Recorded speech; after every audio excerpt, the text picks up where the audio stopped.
오늘 저는 여러분과 함께 에베소 5장 1절부터 있는 말씀을 가지고 은혜를 나누겠습니다. 우리 5장 1절 다 같이 소리내어 읽으십시다. 그러므로 사랑을 입은 자녀같이 너희는 하나님을 본받는 자가 되고. 사랑을 입은 자녀같이. 사랑을 입는다는 것 놀라운 일입니다. 무슨 우리가 자격이 있고 좋아서 우리가 사랑을 받는 것이 아니라 사랑하는 사람 마음 때문에 사랑하는 것입니다. 여러분 자녀를 사랑할 때 자녀가 사랑받을 만한 자격이 있기 때문에 사랑하는 것이 아니잖아요. 자녀가 몸이 병이 들어 열이 풀풀 나도 부모는 그 자녀를 끌어안고 사랑합니다. 병들었다고 내버리지 않잖아요. 자녀가 재생 불가능한 암에 걸려 쓰러진다고 해도 부모는 끝까지 그 자녀를 끌어안고 사랑하지 않아요. 자녀가 좋을 때만 사랑한 것이 아니라 어려울 때 사랑하지 않아요. 못되게 굴어도 자녀를 사랑하고 또 잘해도 자녀를 사랑하는 것입니다. 사랑이라는 것은 위에서부터 쏟아부어주는 것이기 때문에 태양이 악한 자에게도 비치고 선한 자에게도 비치고 원수의 나라에도 비치고 우리나라에도 태양이 비치는 것처럼 사랑은 우리에게 쏟아져 내려오는 것입니다. 그럼 우리는 사랑을 입은 자들인 것입니다. 하나님께서 우리를 사랑으로 입혀주셨지 우리가 무슨 사랑받을 만한 선한 행위를 했거나 착한 사람이 되어서 사랑받은 것은 아닙니다. 사랑은 하나님은 사랑이기 때문에 일방적으로 하나님이 사랑해 주셨는데 하나님의 사랑을 가장 잘 이해하려면 부모가 자식을 사랑하는 사랑이 바로 그것입니다. 사랑에는 헬라어에서는 여러 낱말로 표현이 되는데요. 제일 낮은 단계의 사랑이 에로스 사랑입니다. 에로스 사랑이란 이성간의 사랑을 말합니다. 이성간의 사랑도 뜨겁지요. 그러나 이성간의 사랑은 그 근본 바탕이 이기주의에 깔려 있습니다. 남녀의 사랑이라는 것은 이기주의가 굉장히 깊이 깔려 있습니다. 내가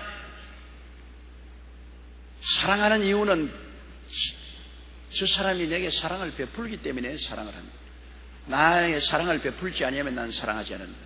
이성간의 사랑은 주고받는 사랑으로 굉장히 조건이 강한 사랑인 것입니다. 그렇기 때문에 부부간의 사랑이라는 것도 남남끼리 모여 이성적인 사랑이므로 큰 문제가 부딪히면 이기주의에 봉착해서 깨어집니다. 그래서 이혼도 하고 서로 원수가 되기도 하는 것입니다. 에로스 사랑, 이것은 굉장히 뜨거워서 그 정열로서 온 세계를 변화시킬 같은 심정이지만은 그러나 결국에는 그 밑바탕에서는 상당히 이기주의적인 동기가 깔려있기 때문에 세월이 지나가면 굉장히 조건부 사랑이 되는 것입니다. 그것이 에로스 사랑입니다. 그 다음 사랑이라는 헬라어 낱말은 필레오 사랑입니다. 필레오란 친구의 사랑인 것입니다. 친구의 사랑은 상당히 조건이 좀 덜한 사랑 같습니다. 친구 따라 강남 간다는 말이 있잖아요. 그러나 친구의 사랑도 아주 순수하고 좋은 친구가 있어서 서로 조금도 부담이 안 될 때 친구의 사랑이 있지만은 친구가 내게 부담이 되면은 사랑이 식어집니다. 여러분 자꾸 부담이 된 친구 있잖아요. 오기만 오면 야, 돈 좀 빌려달라, 전세감 빌려달라, 학자금 빌려달라, 여행비 빌려달라. 자꾸 부담이 되면은 나중에 필레오 친구 사랑은 사라져버린 것입니다. 친구 사랑이라는 것은 서로 부담이 안 될 때, 서로 주고받는 것이 공평하고 부담이 안 될 때 필레오 사랑이 계속되지, 부담이 되면 친구의 사랑이 안 돼요.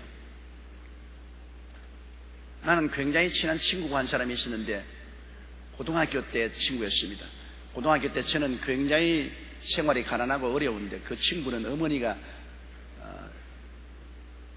식당을 경영하고 있었어요. 한국식 식당을 경영하고 있어서 그 친구 따라가면 가끔 가다가 국밥을 얻어 먹습니다. 그래서 국밥 친구였죠. 실제 그 친구가 나에게 그렇게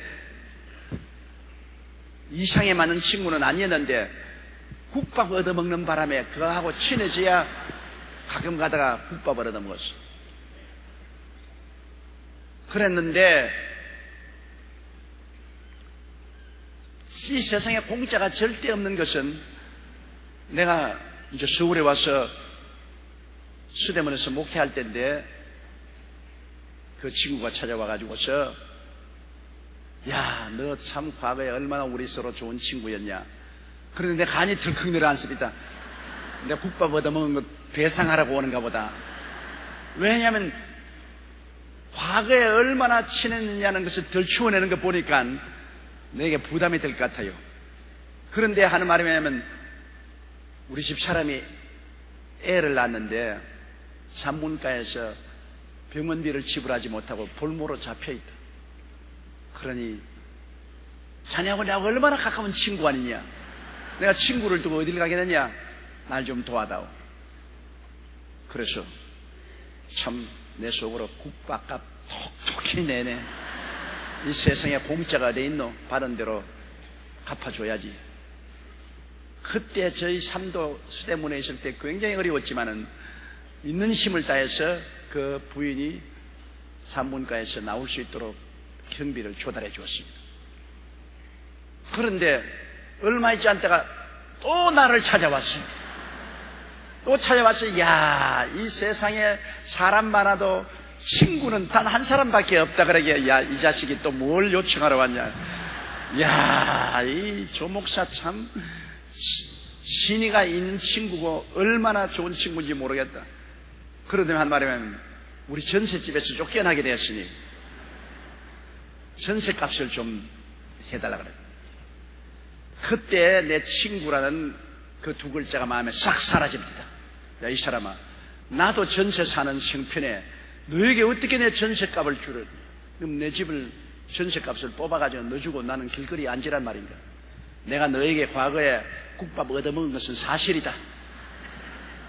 그래서 내가 너희 집사람이 아기 낳고 산부인과에 퇴원을 못할 때 나도 빚내가면서 그 돈을 갚아주었는데 야, 한두 번이지 또한 전세값까지 나보고 내라 그래.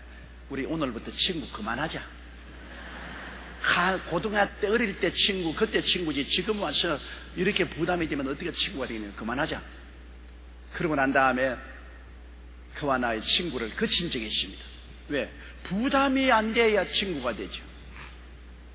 그러므로 친구를 많이 사귄 사람은 귀찮은 일이 많이 생깁니다. 왜? 친구를 많이 생기면 많은 부담을 맡게 되는 것입니다. 친구는 한두 사람이 있든지 한 사람은 있는 게 좋아요. 진짜로 친한 친구는요. 친하면 서로 부담이 안 되도록 하는 것이 오래 친구가 되는 거죠. 필레오 사랑이라는 것도 역시 부담이 안 돼야 친구의 사랑이 되죠. 그 다음 세 번째 헬라어 사랑은 스톨케 사랑이었습니다. 이는 부모와 자식 간의 사랑인 것입니다. 이거 굉장히 질긴 사랑입니다. 부모가 자식을 사랑하는 그 사랑은 보통 질기지 않습니다. 이건 내리사랑입니다. 부모는 자식을 위해서 자기 목숨을 내놓는 그런 사랑입니다.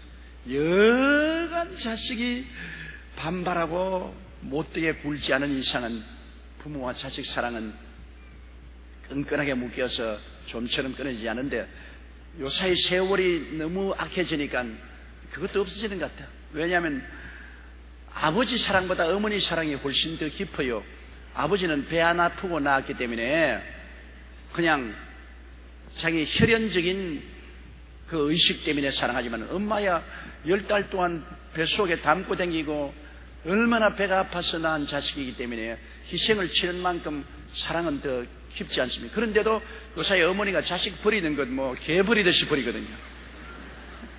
자식 낳아서 뭐 쉽게 버리는 거 보니까 야, 요사이 부모 사랑은 자식에 대해서 천륜의 사랑이라 그러는데 천륜도 쉽게 끊어지는구나, 그러한 생각을 하고 마음에 씁쓸한 생각이 생깁니다만, 그래도 오늘날 세상에서 사람이 기대하는 사랑 중에 가장 질긴 사랑이 부모의 사랑이죠.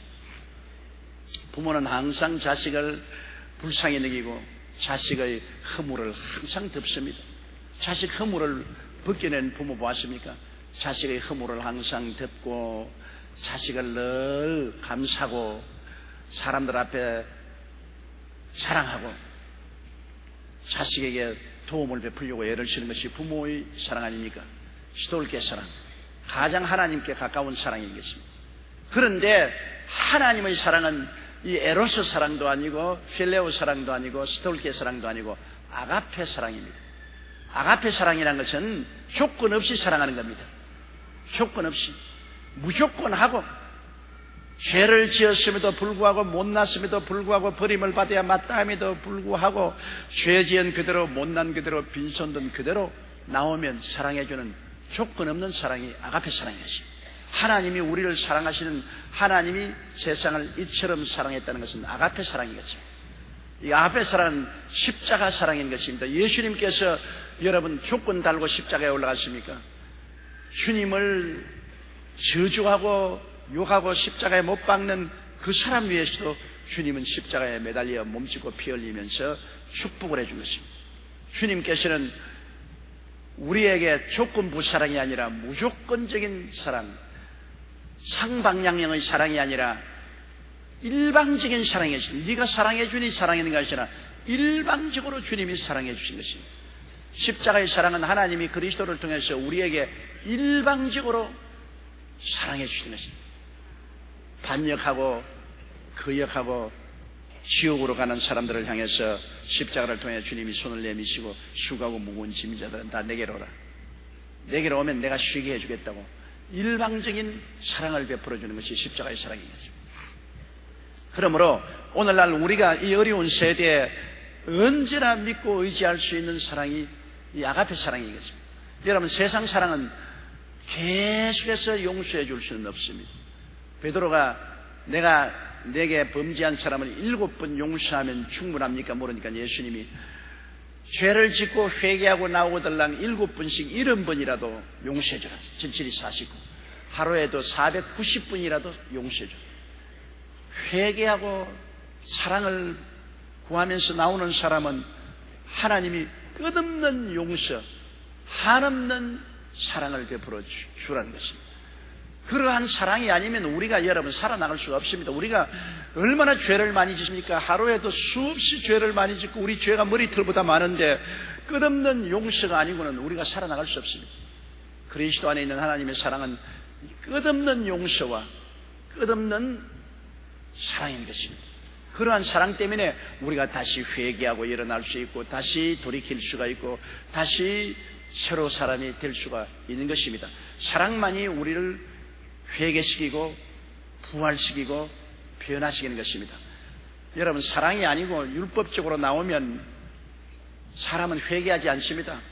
사람은 변명합니다. 부부간에도 서로 허물을 덮어주면 마음에 찡해지고 회개합니다. 그러나 부부간에라도 서로 자꾸 허물을 덜쳐내면 적대 감정을 가야 되고 변명을 하게 됩니다. 부인이 남편의 허물을 자꾸 덜쳐내면 남편이 그 허물을 덜쳐내는 율법적인 판단을 듣고 회개할 것 같지만 회개 절대 안 합니다. 남편의 잘못을 자꾸 지적하면 변명하고 대적하죠. 또 남편이 부인 보고 너 이것 잘못했다 저것 잘못했다 하면은 회개할 줄 아는데 여러분, 사람을 판단하면은 회개하지 않고 방어 본능이 생겨서 변명합니다. 변명하고 대적하는 것입니다. 그러나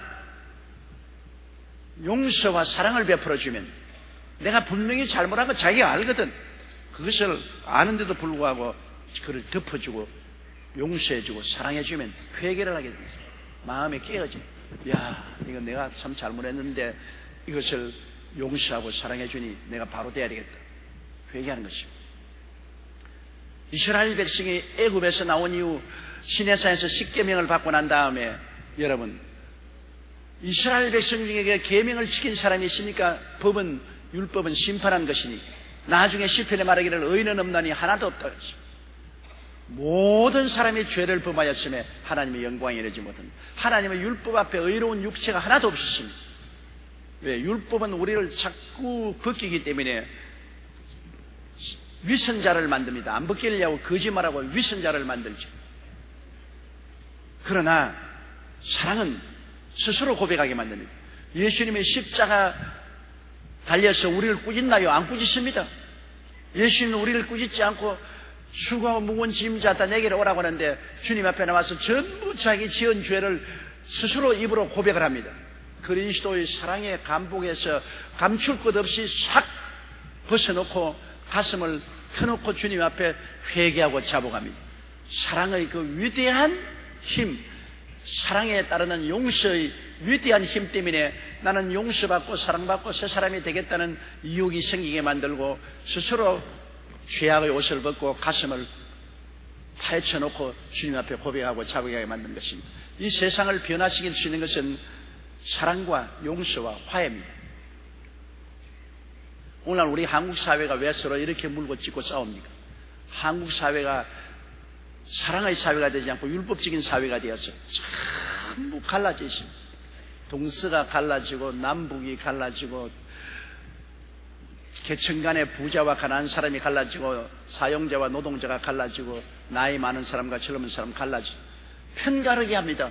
편이 갈라지면은 내 편을 옹호하고 다른 편은 율법으로 심판합니다.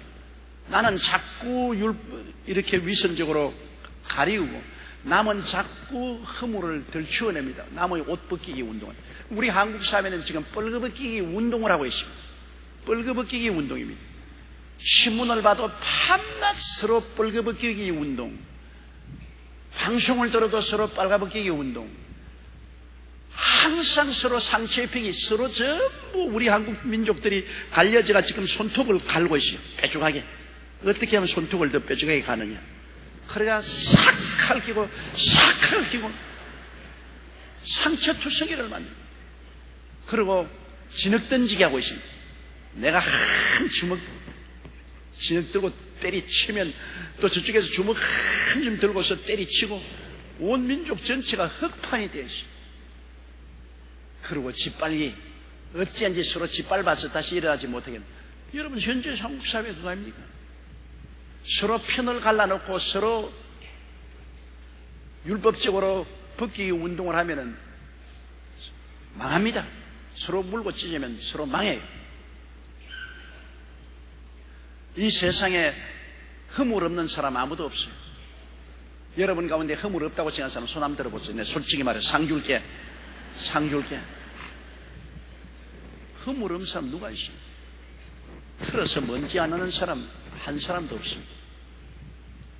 그걸 자꾸 때려다니면서 너 먼지 털어라 하면 그 사람 나중에 말하면 너 먼지도 털어라, 너도 털어라, 우리 다 털자.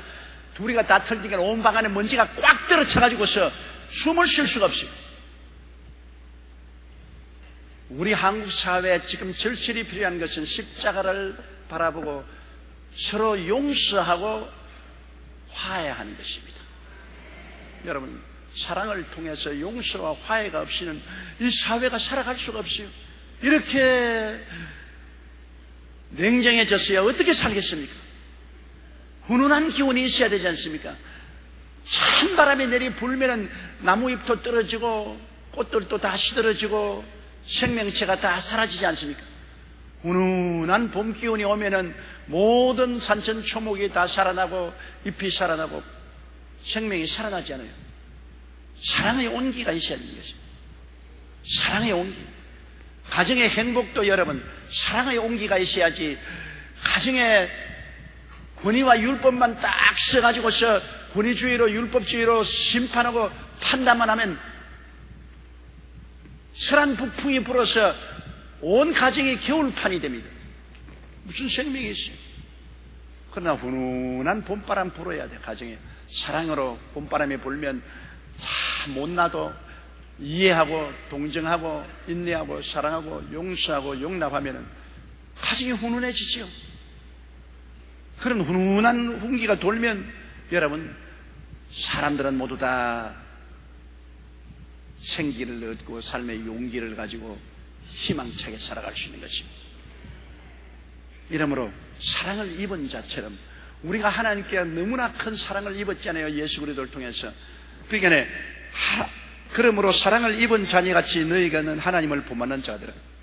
하나님을 어떻게 본받습니까? 하나님이 우리를 사랑한 것처럼 우리도 이웃을 사랑하는 것입니다. 하나님을 본받는 제일 첫째가 내가 하나님께 사랑받은 것처럼 내 이웃을 사랑하라.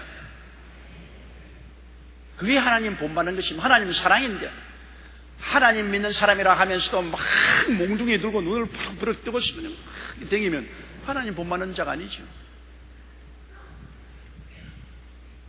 하나님의 사랑을 입었으면 우리도 두 팔을 벌리고서 사랑해. 사랑하는 사람이 언제나 손해봅니다. 여러분 그건 알아야 돼요. 아니, 내가 왜 사랑을 하는데 이렇게 상처를 입은, 여러분 사랑하면 손해봐요. 하나님이 세상을 이처럼 사랑하셔서 얼마나 손해봤습니까? 아들을 세상에 내주는 손해를 봤습니다. 예수님이 우리를 이처럼 사랑하셔서 얼마나 손해봤습니까? 십자가를 걸머지고 몸짓고 피 흘린 손해를 봤습니다. 사랑하면 손해봐요. 사랑 안 하면 손해 안 봐요. 율법적으로 했으면 비평이나 하고 평론이나 하고 나는 손해 안 봐요. 테레사 수녀가 왜 젊은 나이를 가지고서 저 칼가타에 가서 가장 비천한 사람들, 가장 불쌍한 사람들과 함께 무일푼으로 평생을 그들에게 봉사하면서 살았습니다. 고생이 말이 아닙니다. 먹고 입고 자고 사는 것이 말이 아닙니다. 굉장히 고생했어요. 왜? 사랑 안 했으면 동굴아파에 있는 자기 나라에서 편안하게 시집가서 아들 딸 낳고 살았을 것입니다. 사랑 때문에 고생했거든. 알버트 슈바이처 박사가 무엇 때문에 잠비아의 저 장글 속에 들어가서 그런 고생을 했습니까? 그는 의학 박사요, 문학 박사요, 음악 박사요. 그리고 좋은 가정에 태어나서 훌륭한 삶을 살 수 있었는데 인류를 사랑하는 마음에 아프리카의 그 나병 환자들의 비참한 상황을 듣고 그들을 사랑해야겠다고 생각해서 그 구라파의 아름답고 문명된 생활을 버리고 장걸 속에 들어갔다. 평생을 장걸에서 고통을 하며 살았다. 왜? 사랑 때문에. 엄마가 왜 자식을 위해서 고생합니까? 나는 늘 우리 어머니 생각하면 무엇이 기억이 나냐. 옛날에는 여러분 오늘같이 이렇게 큰 집이 아니기 때문에 한 방에서 다 살았지 않습니까? 아버지 제일 좋은 자리에 누우시고 그 다음에 옆발에 어머니 누우시고 그 다음에 어린 동생 눕고 그 다음엔 쫙 숨은 대로 넣어요. 참 한 놈이 몸부림치면 모두 다 이불 다 벗겨가 버린 거죠. 그런데 내가 보면 늘 밤에 어린 동생이 깨서 울면은 잠이 다 깨잖아요. 이놈이 밤에 자다가 오줌을 사가지고서 겨울철에 그냥 방바닥에다가 그냥 오줌을 축축하게 사놓으면 내가 가만히 보니까요, 어머님께서 꼭 어머니 주무시던 마른 자리에 그 놈으로 옮겨놓고 그 오줌이 축축해진 그 자리에 어머니가 누워요. 그리고 또 어머니 품에 안겨 있다가 오줌 올라가 어머니 온몸에 오줌이 다 묻어가지고서 속살까지 오줌이 다 배이면 어린아이는 푹신푹신한데 눕혀놓고 어머니는 어린아이 삿발을 몸속에 집어넣어가지고서 그걸 깔고 주무시더라고요. 그게 내 인상적으로 남습니다. 왜? 고생을 사사하거든. 우리가 생일날 우리가 스스로 생일 잔치하는 것, 나는 무슨 얘기를 생일날은 어머니 위한 잔치를 해야 돼. 나실 때 괴로움 다 잊으시고 기르실 때 밤낮으로 애쓰던 마음, 진 자리 마른 자리 가라뉘시며 손발이 다 닳도록 고생하셨네. 여러분, 고생은 어머니가 했는데 왜 자식들이 생일날 좋다고 야단이야? 생일날, 자기 생일날 어머니 모시다 놓고 날라서 기르시는데 얼마나 고생했습니까? 오늘을 어머니 축하날로 보냅니다. 이렇게 하는 것이 바르다고 생각해요. 뭐 생일을 지가 뭐 잘났다고 내가 생일을 태어나서 그 어머니의 사랑이라는 것은 사소한 사랑입니다. 사랑하기 때문에 고생하는 거예요. 그것도 뭐 어린아이 때문에 고생하는 게 아니라 한평생을 고생을 합니다. 마음고생. 시집장가 보내놓고 오케이 이제는 다 털었다 그렇게 되듭니까? 시집 보내놓고도 저거 혹시 시집에서 고생하고 고통당하지 않냐 늘 마음고생하고, 장가 보내놓고 난 다음 며느리에게 쥐어 안 박히느냐 늘 고생하고 마음고생하고. 이건 마음고생이 끝이 없어요. 그래서 옛날에 무자식이 상팔자라는 말이 있습니다. 자식이 없으면 고생 안 하지만은 자식이 있으면 눈 감을 때까지 고생합니다. 그 왜? 사랑은 사랑하는 자가 고통을 당하지 사랑받는 자가 고통당하지 않습니다. 그러므로 주님께서 하나님께 사랑을 입은 자처럼 너희도 본받으라는 것은 하나님이 사랑 때문에 고생합니다. 아들 보내시고 또 하나님의 아들은 십자가에 몸지고 피 흘리시고, 지금도 하나님이 사랑 때문에 하나님은 마음에 고생이 많으십니다. 여러분 한 사람 한 사람 뭐 잘하고 못하고가 무슨 큰 관계가 있어 보입니까? 그러나 하나님은 하나님의 자식이기 때문에 여러분 때문에 마음고생이 얼마나 심합니까? 뭐 우리 여의도 순복음교회 교인만 하더라도 하나님 마음고생이 많겠는데 세계 60억 가운데 하나님의 이름을 부르는 사람 20억의 자식들이 있으니 그 자식들 때문에 마음고생하시고, 안 믿고 지옥으로 갈 그 수많은 사람들을 주님께서 보고 마음고생하십니다.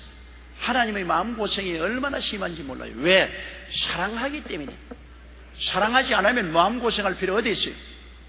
그러므로 아유 내가 뭐 사랑을 그렇게 해주는데 사랑에 대해서 저렇게 반역하고 오히려 사랑을 원수로 갚는데 내가 왜 해? 내가 너무나 마음이 고통스럽고 괴롭다. 그래요? 사랑하면 고통을 당해 괴로워요. 그러나 하나님을 본받는 사랑을 하게 되면, 마음의 고통을 받으면 그 대가로 뭘 주느냐? 부활의 영광을 주시는 것입니다. 여러분 예수 그리스도께서 부활하셔서 하나님 영광의 보좌 우편에 앉은 것처럼 내가 사랑함으로 마음의 고통을 당하는 자는 그게 주님께서 비례해서 부활의 은총과 영광을 주시는 것입니다. 큰 부활의 은총과 영광을 주시는 것입니다. 그러므로 사랑을 입은 자녀같이, 우리가 사랑을 입은 자녀 아닙니까? 너희는 하나님을 본받는 자가 되고, 하나님을 본받는 것은 사랑하는 것입니다.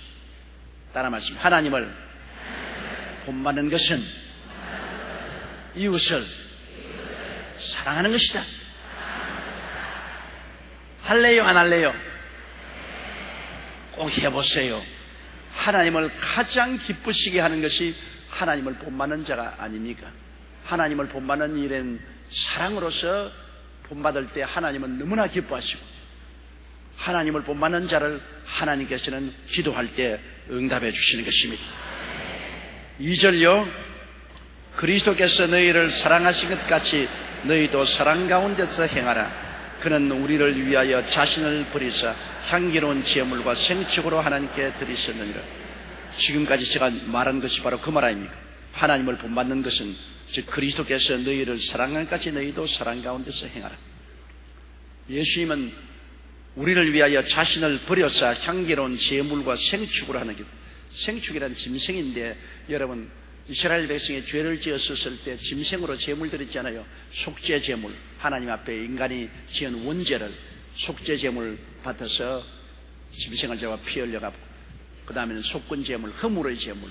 우리가 하나님 앞에 허물 지고 인간에게 허물을 지었을 때 그에 대한 것으로 속건 제물 드리고, 그 다음 번제물. 우리가 항상 그 번제물은 이스라엘 백성이 불완전하기 때문에 매일같이 하나님의 은혜를 구하는 번제물, 그 다음에는 화목제물, 감사제물, 이러한 제물을 늘 드렸는데 예수님은 그 통째 제물이 다 되었습니다. 속죄제물이 되시고 속건제물이 되시고 번제물이 되시고 화목제물이 되시고 감사제물이 되시고 통째 제물이 다 돼서 생축같이 짐승 잡아들이같이 하나님 앞에 우리의 제물이 되었습니다. 우리를 위해서 희생제물이 되시죠. 그러므로 주님께서 이와 같이 자신을 버리사 우리를 위해서 향기로운 제물 생축같이 하나님께 드린 것은 바로 사랑 때문에 그렇다, 그 말인 것입니다. 사랑 때문에 그렇다. 그러므로 그리스도의 신앙이라는 것은 첫째도 사랑이요, 둘째도 사랑이요, 셋째도 사랑인 것입니다. 사랑이 제일입니다. 믿음, 소망, 사랑, 이 세 가지는 항상 있을 것인데 그 중에 사랑이 제일이라. 그러나 사랑은 제일이지만은 사랑은 가장 고통스러운 것이다. 왜? 이 세상 사람들은 배반하니까요. 배신하니까요. 사랑을 받은 사람이 배신할 때 가슴이 아프죠. 그 옛말에 절대로 거짓말했습니다. 물에 빠진 놈 건져놓으니까 보따리 차야 내려간다고. 사랑을 베풀어 놓고 난 다음에 오히려 부담이 되는 것입니다. 나는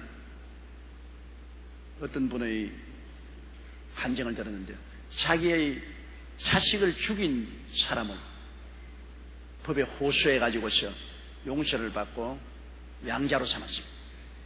그런데 양자가 들어와서 이 양자가 얼마나 애를 먹였는지 나에게 신앙상담을 받더라고요. 자식을 죽인 자식 놈을 양자로 받아들였는데 이 양자가 너무너무 괴롭혀요. 왜냐하면 내가 이 집에 양자 아니냐, 그러니까 이것도 해달라, 저것도 해달라, 차 사달라, 뭐 이거 해달라, 저거 해달라. 뭐라 해준다니까. 그럼 왜 나 양자 왜 삼았냐? 왜 내가 양자 삼아 달라거든요. 왜 삼았냐? 그래서 그 양자의 어머니가 나에게 와서 눈물을 흘리면서, 목사님, 너무나 사랑하는 것이 괴롭습니다. 내가 생각하기에는 우리 자식을 죽인 그 놈을 양자로 택해서 사랑해주면 감지덕지할 줄 알았는데 오히려 우리 자식보다 더 횡패를 하고 고통을 주니 이것을 어떻게 합니까? 나는 거기에서 절실히 깨달았습니다. 사랑은 고통스러운 것이다. 사랑하려고 하니까 얼마나 고통스럽습니까? 사랑을 했는데 배신을 하고, 사랑을 했는데 사랑의 보답이 오히려 복수로 나오고, 사랑한 사람에게 욕을 얻어먹고 대항을 당하고 할 때 그 마음에 피를 흘립니다. 고통스럽지. 그러나 사랑은 안 하면 고통 안 당하는데 하면 고통당합니다. 그러나 사랑은 여러분과 내가 아버지 하나님과 아들 예수 그리스도와 성령님의 성품에 참여하는 것이 되는 것입니다. 하나님의 성품에 참여하는 되고, 장차 하늘에 올라가서 가장 많은 상급을 받을 사람이 뭐냐? 사랑을 얼마나 했느냐가 상급을 받습니다. 사랑은 바로 하나님이시기 때문에, 사랑을 하는 사람은 하나님의 성품을 실천한 사람입니다. 그 사랑을 많이 할수록 그 사람은 더 많은 하나님의 성품에 참여하게 되고 하나님을 닮아가는 것입니다. 그렇기 때문에 천국에 올라갈 때 가장 큰 상급을 받을 사람은 사랑을 많이 한 사람이었습니다. 나는 정의롭게 살았다, 나는 깨끗하게 살았다, 나는 손 탁탁 들고 세송을 등지고 살았다. 그것도 훌륭한 일이지요. 그러나 사랑에는 어김도 없습니다. 사랑하고는 견줄 수가 없습니다. 사랑이 가장 위대한 힘이 되는 것입니다. 셋째로요, 음행과 온갖 더러운 것과 탐욕은 너희 중에서 그 이름이라도 부르지 말라. 이는 성도의 마땅한 바니라.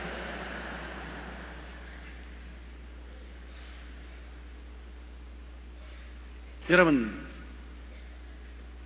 사람들이 목욕탕에 가서 목욕하고 난 다음에 옷을 갈아입을 때 되게 가만히 보세요. 옷을 활활 텁니다. 목욕을 안 할 때는 옷을 털지 않고 그냥 입는데, 목욕하고 난 다음에는 자기가 조금 전에 벗은 옷인데 탁탁탁 틀어서 입어요. 우리 자매님들은 어떻게 하냐면, 우리 남자 목욕탕에 가면은 남자들이 꼭 옷 입을 때 팬티를 탁탁탁 틀어가지고,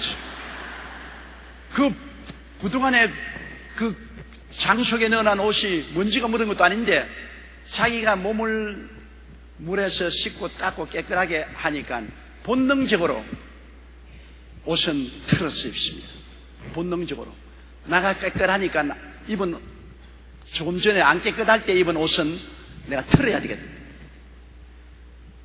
그처럼 사람은 본능적으로 죄인으로 있을 때는 회개 안 해요. 까짓건 죄 한 번 지거나 두 번 지거나 지옥 운목에 가나 아랫목에 가나 똑같다 그러면서 그냥 마음대로 죄를 짓고 살지만은 예수를 믿고 보혈로 씻음받고 눈물을 흘리고 죄를 통회하고 잡아간 사람은 옷을 트는 것처럼 마음을 틉니다.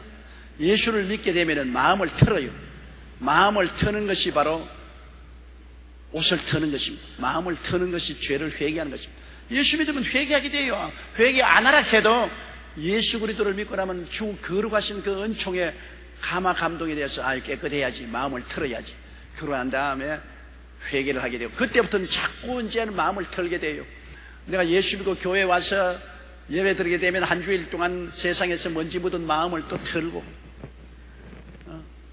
또 가정 예배 볼 때도 또 털고, 우리 장로님들 기도하는 것에 대해서 가만히 들으면 모든 장로님들이 기도할 때마다 털어요. 알고 지은 죄 모르고 지은 죄를 용서하여 주시옵소서. 한 주일 동안에 주의 뜻대로 못 사는 죄를 용서하여 주시옵소서. 예수 안 믿으시면 그렇게 자꾸 비굴한 소리 할 필요 없어요. 그런데 장로님들이 언제나 기도 순서가 돼서 기도만 하면 마음을 트는 것부터 먼저 합니다. 그건 왜냐? 하나님 앞에 서면은 내가 얼마나 더러운 것이 드러나기 때문에 틀어야 돼. 베드로가 밤이 맞도록 그물을 던져도 고기를 못 잡았습니다. 그러나 예수님이 그 배에 올라타셔서 빌리고 말씀을 전하고 난 다음에 베드로에게 깊은 곳에 가서 그물을 던지라고 할 때도 베드로는 심상하게 배를 지어서 예수님 모시고 깊은 곳에 가서 그물을 던지니까 애운 곳이 많아 그물이 찢어질 판입니다. 그때 베드로가 한 일을 여러분 보세요. 주님께 엎드려서 주여 나는 죄인이니 나를 떠나소서라고 했습니다. 그 전에까지는 예수님을 범상한 그냥 선생으로 알았어요. 선생으로 알았는데 주님이 그물을 내리라는 것이 그물을 내리니까 고기가 너무나 많이 애워져서 그물이 찢어질 정도가 됐습니다. 왜냐하면 해가 뜨고 난 다음에 갈릴리 호수에서는 깊은 데 가서 그물 던져서 고기 잡히는 법이 없어요. 해가 뜨면 벌써 고기는 바닥으로 내려가기 때문에 그물을 내려서는 고기 못 잡아요. 그런데도 얼마나 고기가 많이 애워졌는지 그물이 찢어지니까 하나님이시구나. 예수님이 보통 선생이 아니라 하나님의 보내신 분이구나. 하나님이라는 것을 알기 위해서 하나님은 얼마나 거룩하고 깨끗하고 장엄합니까? 그게 비해서 자기의 생애가 얼마나 더럽습니까? 사람은 자기가 더러운 그대로 있을 때는 더러운 줄 모르는데 깨끗한 거하고 비교하면 더러워집니다. 언제 빗질합니까? 거울 들여다보면 빗질해요. 거울 보게 되면 머리가 막 산발이 되어도 산발이 되든 말든 알지 못하고 있어요. 거울을 보니까 막 머리가 번거지같이 되어 있으면 아이고 큰일 났대. 비슷하지. 저는 보통 때 화장 안 해요. 보통 때 화장할 필요 있어요. 그런데 강단에 올라오기 전에 사무실에서 거울을 반드시 보는데 보면 아유 내가 그냥 여기도 빨갛고 여기도 빨갛고 그냥 여기도 빨간 나이 먹으니까 가망딱지도 많고 그래서 할 수 없이 분발한다고 착착착착착. 거울을 안 보면 안 발라요. 거울을 안 보는데 내가 어떻게 생겼는지 내가 모르니까 안 바르지만 거울을 보고 난 다음에 내가 어떠한 모습으로 보이니까 할 수 없이 바르죠. 우리가 세상에 살 때는 온 세상이 똑같이 새 속에 흘러가고 세상 죄악이 있기 때문에 너나 나나 별 다를 것 없냐고 그렇게 자기의 더러움에 충격을 안 느끼지만은 교회 와서 예수를 믿고 하나님 앞에 서게 되면 흠도 없고 점도 없고 지극히 의롭고 거룩하시고 영광스러우신 하나님 앞에 서게 되면 내가 너무나 더럽다만 너무나 더러워. 그러니까 어떻게 해야 되겠습니까? 회개하는 도리밖에 없죠. 마음을 털고 쉬는 것입니다. 예수 안 믿는 사람이 여러분 지옥 하나님이 강제로 지옥 보내는 거 아닙니다. 그들이 하나님 앞에 서게 될 때 얼마나 부패하고 부정하고 더럽기 때문에 하나님의 그 영광의 빛 앞에 설 수가 없어요. 아무리 천당 오락해도 안 갑니다. 천당이 지옥보다 더 괴롭습니다. 그 하나님의 의로운 광렬한 빛 앞에 그들이 그 더럽고 추악한 모습으로 설 수 없으니까 스스로 지옥까지 하나님 지옥 보내나요? 그러나 예수 그리스도의 보혈로 씻은 사람은 예수의 피는 우리의 일생을 완전히 싹 씻어버린 것입니다.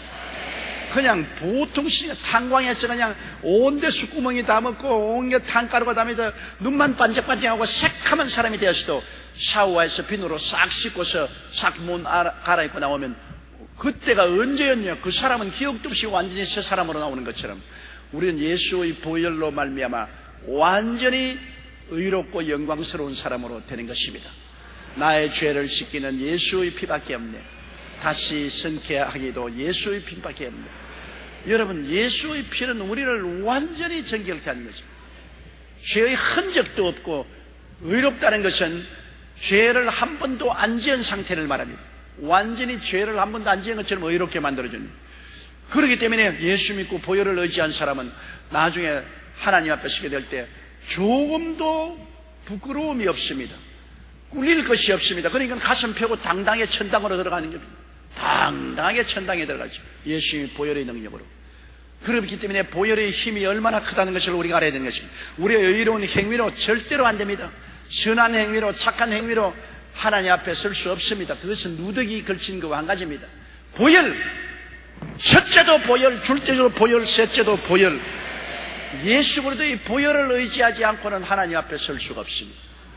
보혈을 의지하면 정하고 정하게 되는 우리가 되는 것입니다.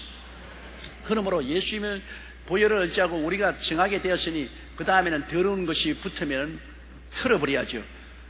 음행과 온갖 더러운 것과 탐욕 같은 것이 우리 예수 믿는 사람들 속에 적합하지 않지 않아요. 아주 이질감을 느끼지 않아요. 깨끗한 옷을 입었는데 여러분 밥 먹다가 김치국물 떨어뜨리면 김치국물이 얼룩지고 하면 그대로 가지고서 걸어다닐 수는 없습니다. 깨끗한 옷을 입은 사람 밥 먹다가 김치국물 떨어지고 된장국 떨어지면은 반드시 밥 먹고 난 다음에 화장실에 가서 물로서 씻어요. 비누로 씻어요. 그 다른 사람 말이 아니라 내 말입니다. 젊었을 때는 물 안 흘렸는데 내가 옛날에 젊을 때 노인들하고 밥 먹으면 뭐 자꾸 넥타이에 흘리고 이게 흘리게 아이고 주책이다 주책이야. 왜 자꾸 흘리냐 그러는데 아니 나이를 먹으니까 왜 흐르는지 모르겠어. 안 흘리려고 애를 많이 쓰는데도 먹다 보면 넥타이에 그냥 국물이 떨어지고 그냥 옷에 떨어지기 때문에 밥 먹고 난 다음에 옷이 깨끗한데 떨어지니까 어떻게 합니까? 할 수 없이 화장실에 가서 물로서 씻고 비누로서 빨고 그래가지고서 나오거든. 깨끗하니까 흠점이 드러나는 것이죠. 그러나 아주 작업복이 있고 그냥 일할 때 그냥 먹다가 뭐 김치국물 떨어지고 국물 간장대간 떨어져도 귀에 안 씁니다. 왜? 이미 작업복이 있고 온갖 진흙과 더러운 것이 다 묻었는데 뭐 그 한 방울 떨어진들 무슨 큰 차이가 있습니까? 우리가 예수 믿었기 때문에 회개하는 것입니다. 예수 안 믿었으면 아까지건 뭐 예수 안 믿는 사람은 음행하거나 더러운 것과 탐욕 뭐 다 있는 것인데요. 이 세상이 다 음란하고 온 세상이 다 더럽고 온 세상이 다 욕심투성인데 까짓거면 내가 그 속에 사는데 뭐 특별히 회개할 건 뭐가 있어요? 그냥 될 대로 사는 거지. 그러나 예수를 믿고 보혈로 씻고 나니까 이 하얀 나이 보혈로 씻은 내 양심과 내 삶 속에 음란의 더러운 잉크물이 쏟아지고 혹은 더러운 것과 탐욕이 김치국물같이 쏟아지니까 아차이 큰일 났다. 이거 어떻게 하냐? 이 하나님 앞에서 이 옷을 입고 어떻게 쓰겠느냐? 그러므로 화장실에 가서 씻어야 되는데 그 화장실에 가서 씻는 것이 회개지요. 회개하고 자복하여서 씻어야 됩니다. 그래서 마음이 깨끗해져야 하나님께 기도도 하고 찬송도 나오고 예배도 드릴 수 있고 할 수 있지. 마음이 그렇게 흠집이 생기면 기도도 찬송도 안 나오고 하나님 앞에 얼굴을 들 수 없거든요. 그렇기 때문에 우리가 용서받고 의롭게 되었기 때문에 그러한 사람에게는 음행과 이 세상에서 다 사람들이 행하는 음행과 온갖 더러운 것, 뭐 신문, 잡지, 옛날에는 그 더러운 것 마음대로 보았지 않습니까? 요사이는 신문에도 더러운 것 나오는 것, 잡지도 뭐 누드 사진이 온갖 음란 패슬 나오는 것 우리가 못 읽지 않아요. 읽고 나가면 그런 거 읽으면 아주 더러운 것 먹은 것 같아서 영혼이 꾸역질이 나잖아요. 그러나 세상은 음행이 꽉 들어차고 온갖 더러운 것, 그리고 탐욕, 이 세상에 모두 다 욕심으로 살잖아요. 이러한 것이 우리 성도들에게는 흠점이 되기 때문에 우리가 이것을 항상 털어버리고 씻어버리고 깨끗하게 하는 것입니다. 이런 세상에 살기 때문에 이러한 것이 물들지 않는다는 것은 절대로 아닙니다. 세상에 사니까 이런 것이 우리에게 다 묻어와요. 우리가 가면 친구들하고 만약에 사귀고 세상에 사귀면 음행도 묻어오고 더러운 것도 묻어오고 탐욕도 들어와서 욕심도 생겨나고 그래요. 나는 옛 이야기해 보니까 한 형제 간에 굉장히 인정이 있어서 형님 먼저 아우 먼저 하고서 그냥 사랑하던 두 형제가 있었는데 둘이가 같이 산에 나무하러 갔다가 금덩어리 2개를 발견했어. 금덩어리 1개를 발견했어. 그래서 그걸 너무 좋아가지고서 그걸 짜게 해가지고서 아우가 가지고 형이 반 가지고 둘이가 산에서 내려오다가 갑자기 호숫가에 왔는데 아우가 그 금덩어리를 손에 들고 호수에 던져버려. 붕. 아이고 이 사람아, 팔자를 고칠 만한 금덩어리를 호수에 던지다니 이런 일이 있느냐. 그러니까 아우하면 형님, 우리가 지금까지 형님하고 얼마나 인정 있게 살았습니까? 근데 오늘 금덩어리를 반을 나누어서 오니까 가지고 내려오면서 그만 형제간 사랑보다 금을 더 사랑하게 되고 형의 금도 내가 빼앗으면 좋겠다. 그리고 어떤 생각이 나면 아무도 없는데 막 죽여버리고 금을 빼앗을까? 이런 살인하는 생각까지 생깁니다.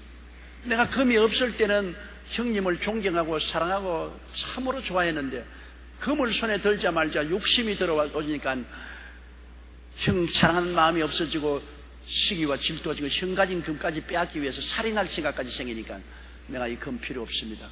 그래서 금을 던져버리니까 형이 참 너 말이 맞다. 나도 똑같은 생각이 마음에 올라오랬더라. 형도 금을 호수에 던져버리고 둘이가 인정이 있게 살 수 있었다는 것입니다. 그러므로 여러분, 세상은 욕심이 꽉 들어서요. 아무리 서로 인정이 좋다고 해도 욕심 이해 관계가 들어오면 서로 미워하게 되어요. 또 내 이야기 하나 할까? 세 사람의 친구가, 이것도 금 이야기입니다. 세 사람의 친구가 가다가 금을 발견해서 이 세 사람이 이 금덩어리를 가지고서 자, 우리 금덩어리를 팔면은 우리가 다 잘 살게 될 것이니까 우리 인정 있게 이 금덩어리를 팔아서 꼭 세 등분으로 나누자. 그래 둘이가 세 사람이 금을 가져가다가 이 금을 발견했으니 얼마나 좋으냐. 그러니까 우리 한턱 먹자. 그러고 한 사람 보고 너 술집에 가서 좋은 술 잔뜩 사오느라 여기에서 금덩어리 넣고 우리 한번 즐겁게 먹어보자. 그래서 한 사람이 술 사러 가는 동안에 두 사람에게 이게 세 사람 나누면 너무 작으니까 저놈 오면 우리가 죽여버리자. 우리 두 사람끼리 나누자. 두 사람이 약속이. 이 술 사러 간 사람이 가는 시간에 저놈 두 놈들을 죽여버리면은 금덩어리 내 혼자 차지할 것이다. 그래서 그 술에다가 독약을 탔어요. 독약을 탔어요. 그래 술을 가져오니까 술 주전자를 받자마자 두 사람이 달려들어가지고서 술 사온 이놈을 죽여버렸어요. 죽었죠. 그런다 잘 되었다. 이놈을 죽여버렸지. 이년 금덩어리 우리 둘이서 나누겠다고 축하자고 술을 마시고 둘이가 다 깨끗 하고 죽어버렸어요.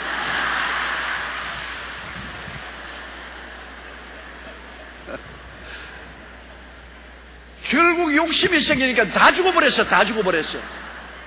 욕심이 잉태한 적 죄를 낳고 죄가 장성한 적 사망을 낳느니라. 욕심 들어오면 반드시 죄가 들어와요. 그건 막 그렇게 되어 있어. 욕심은 죄가 들어오는 고속도로인 것입니다. 욕심이 있고 죄가 안 들어올 턱이 없이 욕심이 잉태하면 죄를 낳고 죄가 장성하면 사망을 낳게 되는 거죠. 그럼 우리가 세상에 사니까 끊임없이 음행도 들어오고 더러운 것도 들어오고 욕심도 들어와요. 탐욕이 들어와요. 그렇기 때문에 우리 예수 믿는 사람이 가장 위대한 것은 자꾸 씻을 수 있다는 것입니다. 교회에 와서 예수 그리스도 앞에서 회개하고 씻을 수 있다. 만일 우리가 우리 죄를 자백하면 저는 미쁘시고 이로우사 우리 죄를 사하시며 모든 불의에서 우리를 깨끗게 해주신다. 아무리 노동장에서 몸이 더러워도 샤워를 자꾸 하면 좋은데 샤워를 하지 않으면 때가 자꾸 묻어서 나중에는 피부가 땐지 때가 피부인지 모르게 되지 않아요. 목욕을 자주 하면 때가 아무리 묻고 더러움이 묻어도 늘 청결하게 살 수 있습니다만 목욕을 안 하는 사람은 아예 완전히 때투성이가 됩니다. 우리는 영적인 목욕을 늘 할 수 있으니 감사한 일인 것입니다. 그러므로 우리는 항상 음행을 회개하고 더러운 것을 회개하고 탐욕을 회개해서 언제나 마음이 희고 맑고 빛나고 깨끗하게 만들어야 되겠습니다. 4절요. 누추함과 어리석은 말이나 희롱의 말이 마땅치 아니하니 돌이켜 감사하는 말을 하라. 자, 여기에 대해서는 이제 또 말에 대해서 말하고 있는 것입니다. 우리가 세상에 말 안 하고 살 수는 없잖아요. 우리가 농화자가 아닌 이상은 다 말하죠. 농화자라도 수화로서 말하죠. 늘 말하는 것입니다. 그러니까 인간이 동물보다 다른 것은 우리가 말할 수 있다는 것입니다. 서로 의사소통하는 것입니다. 참 희한해요. 우리가 홍기를 울리면서 발음을 하는 것이 내 마음의 사상을 저 사람에게 전달하고 또 저 사람의 사상이 내게 전달하고 말이라는 것이 얼마나 좋습니까?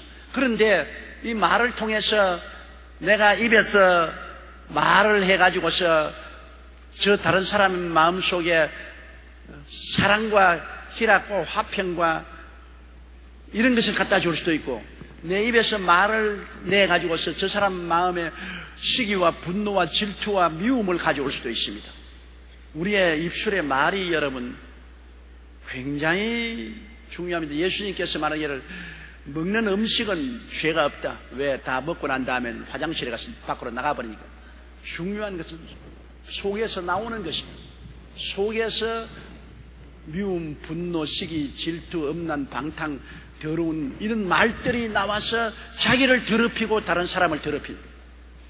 말은 잘하면 다른 사람을 살릴 수 있는데 잘못하면 다른 사람을 죽일 수 있어요. 다른 사람을 깨끗하게 할 수도 있고 다른 사람을 더럽게 만들 수도 있어요. 다른 사람을 지혜롭게 만들 수 있고 다른 사람을 바보로 만들 수 있어요.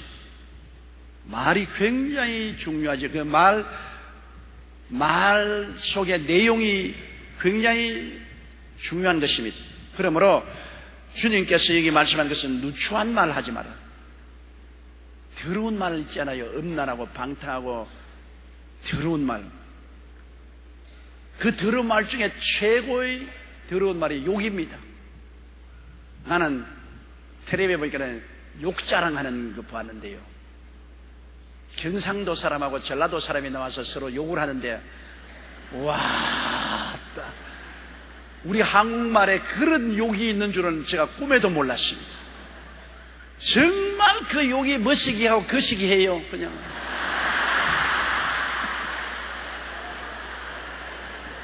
말로도 할 수 없습니다.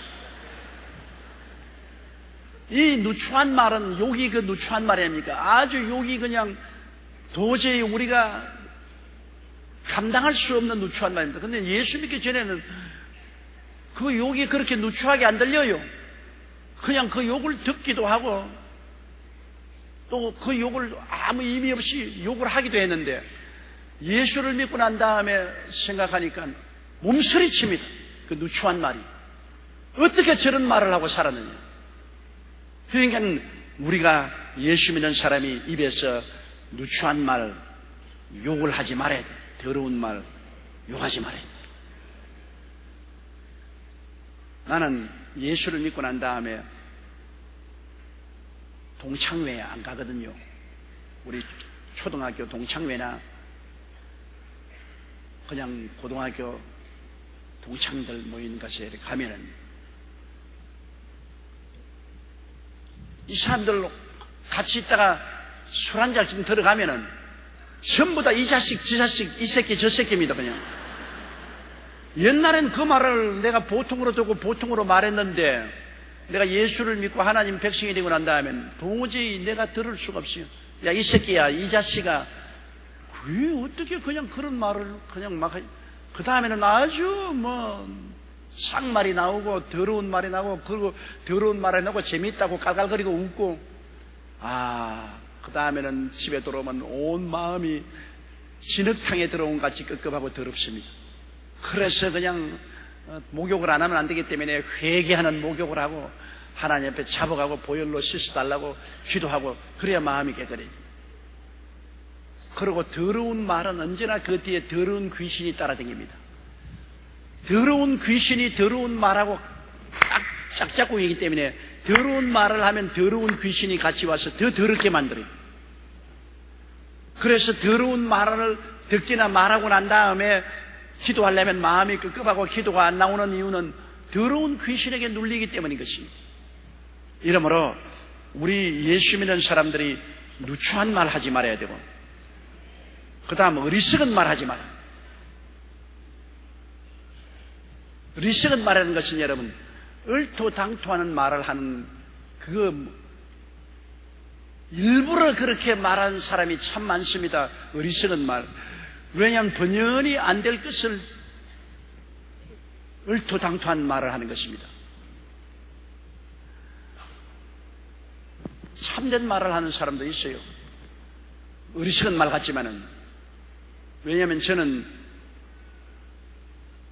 우리 어머님께서 내 동생들, 우리는 9 형제를 낳았는데, 어머님께서 내 밑에 동생을 잉태하셨을 때 내 그 기억이 납니다. 밤에 어머니 한겨울 추울 때 요사이면 괜찮은데, 아이고 복숭아 먹고 싶어, 아이고 복숭아 먹고 싶어. 그러면서 어머니가 나를 보고, 야 용기야, 왜요? 복숭아 좀 구해오너라.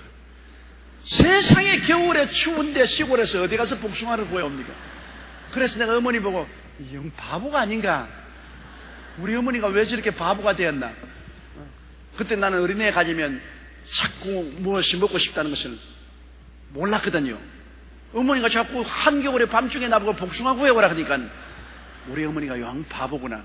엄마 어디서 복숭아를 겨울에 구해온단 말이야. 바보 같은 소리 하지 마라.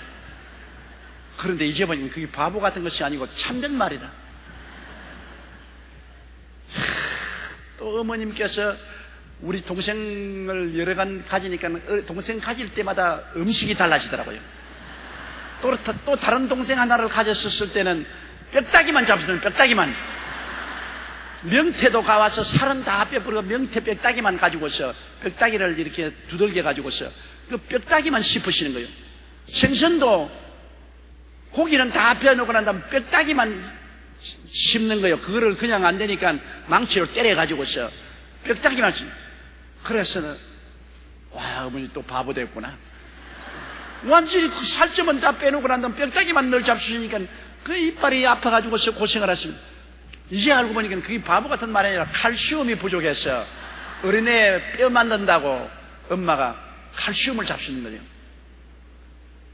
우리가 잘못 알면은 어리석은 말 같지만 그거는 진짜 말인데, 그런 진짜가 아니고 영천치 바보 같은 소리 하는 사람이 있습니다. 앉아가지고서, 야, 나 큰 집 한 채 사고 벤츠 타고 아름다운 아가씨하고 살면 좋겠다. 그 말, 지가 그게 될 만한 말을 하면 좋은데 학교 나와서 취직도 못하고 들어누워가지고서 수염도 안 깎고 있으면서 들어누워가지고서 좋은 집 사가지고 벤츠 타고 그냥 이쁜 여자하고 아주 놀면서 살면 좋겠다 그러면 그 부모가 들을 때, 야, 이 바보 천치 같은 놈아, 정신이나 차리고 직장이나 가더라. 어리석은 말을 하죠. 그런 어리석은 말을 왜 해요? 이 세상에 실현 불가능한 쓸데없는 어리석은 말, 우리 예수 믿는 사람이 하지 말아야 돼요. 허풍 떨지 말아야 돼요. 그런 어리석은 말 하지 마땅치 않다. 추한 말도 안 좋거니와 어리석은 말도 아니고 참되고 실현성 있는 말을 해야지 그 어리석은 말을 왜 합니까? 그리고 희롱의 말을, 여러분 희롱의 말은 남을 조롱하는 말입니다. 유모와도 일종의 희롱의 말 같지만, 유머와는 사람을 정상적으로 웃기려고 하는 말이지만은, 희롱의 말은 다른 사람을 모욕하고 멸시하고 짓밟으려는 내용을 가지고 있는 희롱의 말을 하는 것입니다.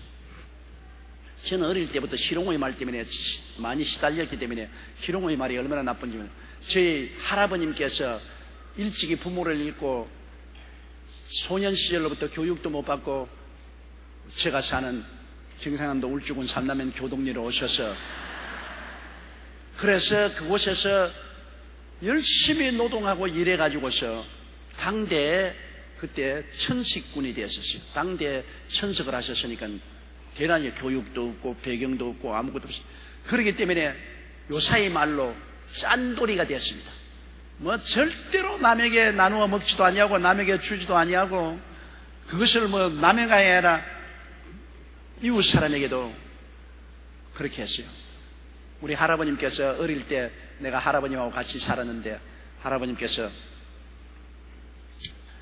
저는 그때 예수 믿을 때니까 할아버님이 너 나중에 커서 술 먹을 때 술 친구들이 많이 오면은 돈이 손해가 난다. 그러니까 가만히 술집에 들어가서 얘 보고 아무도 없으면 빠지고 그냥 나와야 돼. 사람이 있으면 절대 들어가지 마라. 사람 없을 때 앞뒤로 살펴보고 난 다음에 없을 때 가서 한 잔 빨리 마시고 나와. 짠돌입니다. 짠돌이. 우리 할머니가 늘 말하기를, 쌀을 안 줘서 배가 너무 고파가지고서 은양에는 미나리가 많았어.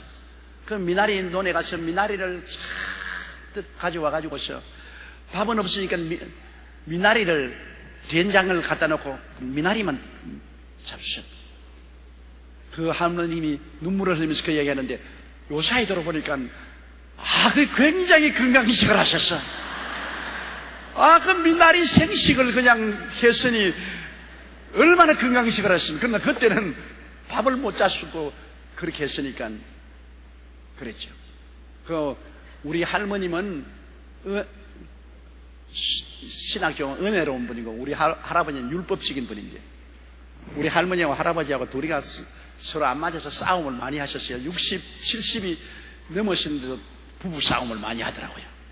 그럼 나는 할아버지 편도 못 들고 할머니 편도 못 들고 두 어른이 싸움만 나면은 구석에 가서 일하는 웅크리가 앉아있어요. 그런데 내가 하나 배운 거 있어요. 싸울 때 보통 때 싸우는 것이 아니고, 보통 때는 서로 안 만나니까 밥을 잡수실 때 할아버지 할머니 겸상을 하고 잡수시는데, 밥을 잡수시다가 여러 가지 말을 하고 싸움을 하면 반드시 싸움을 하기 전에, 싸움이 일어나면 할아버지가 밥상을 싹 들고 곁에 탁 갖다 놓고 그 다음에 싸우는 거야 그냥. 그래서 내가 나중에 할아버지 싸울 때 왜 밥상을 먼저 치워놓으십니까? 야, 이 바보야. 싸우다가 밥상을 뒤엎으면 음식에 손해가 나고 그릇이 깨어지고 그러면 그 돈이 얼마나 드느냐.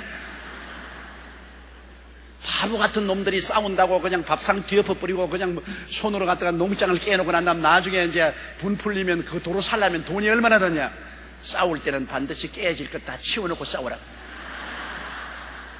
그 다음에는 또 할아버지 보니까, 할아버지가 자리에 몽치미, 옛날에 나무로 만든 이 벽에 있지 않습니까? 그 몽치미를 있는데 또 부드러운 솜 맞는 벽에가 있어요.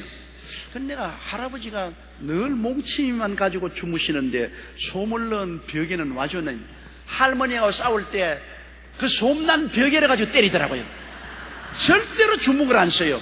할머니가 싸우면 할머니가 이렇게 하면 막 솜 넣은 벽에 가지고, 그래서 그 할아버지 왜 솜 들은 벽에를 가지고 할머니 때립니까? 그러니까, 야, 인마 주먹을 때리면 병원에 가서 치료하려면 돈 든다, 이놈아. 절대 이놈아 돈 들 일 하지 마라, 임마. 안 싸울 수는 없지만은, 그런 싸우더라도 주먹을 때리면은 나중에 아무래도 치료를 하려면 약값이 들어가지 않느냐. 그러나 솜 벽에를 때리면 아무리 때려도 안 아프다. 상처라니. 철저히 우리 할아버지께서는 돈 드는 것 하지 말아요. 모든 것에 돈 안 들게 하라. 그러니까 우리 그 동네에 무슨 소문이 났냐면, 짠돌이를 그때 경상도 말은 갈배기라 그랬습니다. 갈배기. 짠돌이라고 갈배기라는. 학교 갔다 오면 날 보고서 사람들이 조갈배기 손자 간다. 조갈배기 손자 간다. 그러니까 또 애들 또 날만 따라오면 조갈배기 손자, 조갈배기 손자. 정말로 너무너무 속이 상했어요. 나는 그때 우리 할아버지가 왜 갈배기가 됐냐. 할아버지 때문에 손자까지 못 살겠다. 그런데 그때 사람들이 나를 보고 말한 것은 희롱의 말입니다. 나에게 고통을 주기 위해서. 그래서 나는 시장터에서 자꾸 내가 지나가면 조갈배기 손자 간다고. 우리 할아버지가 큰 부자였었으니까, 내가 부잣집 손자니까 조갈배기 손자 간다, 조갈배기 손자. 그래서 큰 길로 못 다니고 뒷길로 다녔어요. 뒷길로 사람 안 보는데. 희롱의 말이 굉장히 마음이 괴롭습니다. 유머로 사용하는 건 좋지만은 희롱의 말은 아주 나쁘잖아요. 그럼 유머로 쓰는 것은, 내가 우리 성도집에 신방을 가니까 우리 이제 지역장님이 오늘 조용기 목사님이 오셔서 용기를 많이 얻었습니다. 용기를 많이 얻었습니다. 내가 잘못 생각하면 고약하게 생각이 되는지, 지역장님이 저런 말은. 그러나 그거는 희롱의 말이 아니고 유머의 말입니다. 내가 오니까 그날 굉장히 낙심하고 어려운 일이 있었는데, 제가 가서 예배를 받으니까 저 용기 목사님이 오셔서 용기를 얻었다고, 용기를 얻었다고 몇 번이나 그러면 그 기억에 남아서 아직 사라지지 않아요. 그건 유머스러운 말입니다. 나도 유머하러 듣고 허허 웃고 말았지. 맞았어요. 내가 가는 것마다 용기를 뿌리고 다닙니다. 내가 그래. 유머스러운. 유머하는 여러분 좋습니다. 이 영국 사람들이 유머를 제일 많이 말을 해요. 왜 그러냐? 늘 안개가 끼고 비가 오니까 우울하잖아요. 늘 안개 끼고 비가 오는 것에 우울하니까 사람들이 웃어야 삽니다. 웃는다는 것이 굉장히 심신의 건강을 가져오니까 자꾸 웃기려고 하기 때문에 유머를 영국 사람이 많이 써요. 그러나 우리 한국 사람들은 유머를 쓸 줄 몰라요. 성격이 급하고 그냥 희롱의 말은 잘해도 유머는 잘 못 써요.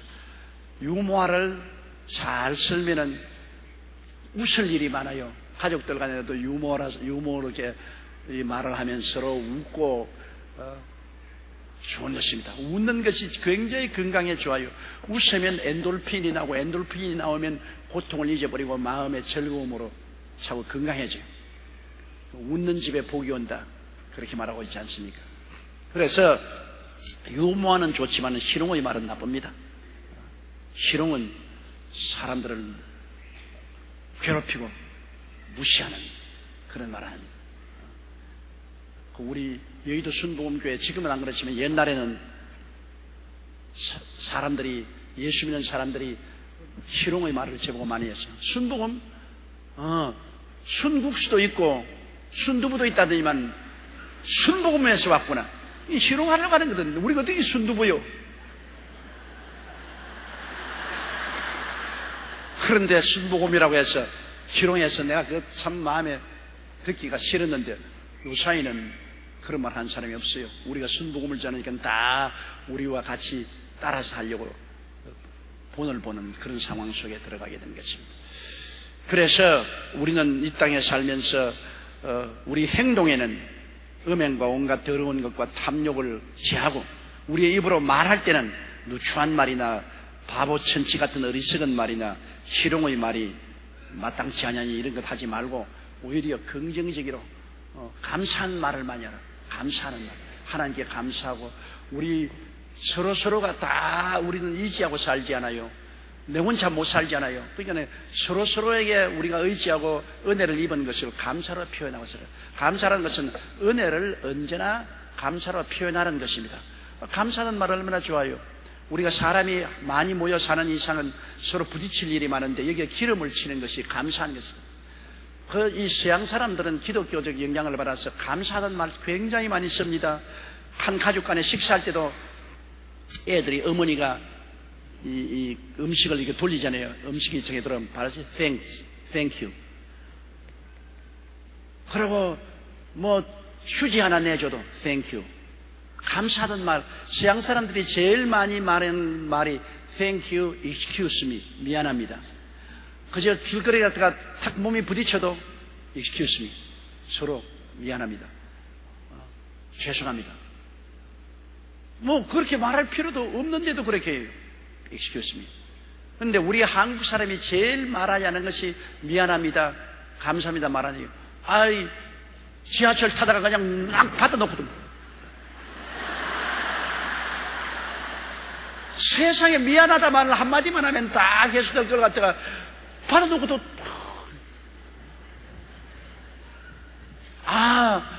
나머지 장사터에서 물건 막 파는데 온갖 것 쥐어보고 난 다음에도 그냥 탁 던지거든. 아유, 뭐 물건을 많이 보고도 못 사게 됐어. 미안합니다 하면 될 건데, 사이도 안 할 것 온 자판을 다 쥐어놓고서 미안하다는 말 한마디 하니까 화가 나니까 안 살 것 보기는 왜 봐? 감정이 생기잖아요. 미안하다는 말 한마디. 집에 좀 늦게 들어오면 부인이 남편 오기를 기다렸다가 속이 상하니까 왜 늦게 들어오냐고. 여보 미안해요. 미안해. 오늘 정말 미안해. 오늘 뭘 잔소리가 많아. 남자가 밖에서 이런 일도 있고 저런 일도 있는데 마누라가 집에서 바가지 걸고 고약하고 그러면 막 감정이 싹 이렇게 되는 거야. 두고 보자. 미안하다 그럼 좋잖아요. 조그만 일에도 내가 미안해. 내가 잘못했어. 내가 미안해. 그 말하는 게 그렇게 우리 동양 사람이나 한국 사람이 힘듭니다. 그리고 조그만 일에도 감사합니다. Thank you. 우리 한국 사람들은 감사할 줄 몰라요. 뭐 야한 좋은 일을 해줘도 가만히 있어요. 감사하다면 자기에게 큰 손해가 돌아오는 것도 아닌데도 불구하고 가만히. 더구나 같이 할수록 감사를 많이 돼요. 부부간에 서로 같이 사는데 마땅히 할 일인데 뭘 감사해? 그렇지 않아요. 감사는 기름을 치는 거예요. 아침에 일어나서 부인이 아침밥을 해주는 것 얼마나 고마워요. 여보 오늘 아침밥 잘해서 고마워. 365일 365번 해도 괜찮아요. 감사해요. 부인이 젓가락 이렇게 숟가락 하면 땡큐 고마워요. 어린아이가 나와서 아빠 신발리기 닦아놔서 땡큐 고마워요. 뭐 조그만 일이라도 조금만 일이라도 잘해준 것은 고맙다고 말을 하면 그것이 서로 간에 기름을 치고 좋은 관계를 맺는 것입니다. 감사하는 말 얼마나 좋아요. 그런데 감사하는 말을 왜 안 해요? 내가 죽도록 설교를 했는데도 교인들이 날 만나가지고서 아무 말도 안 하고 지나갑니다. 세상에. 오늘 설교 들어서 참 은혜 받았어요. 감사해요. 그 말 한마디 하면 안 돼?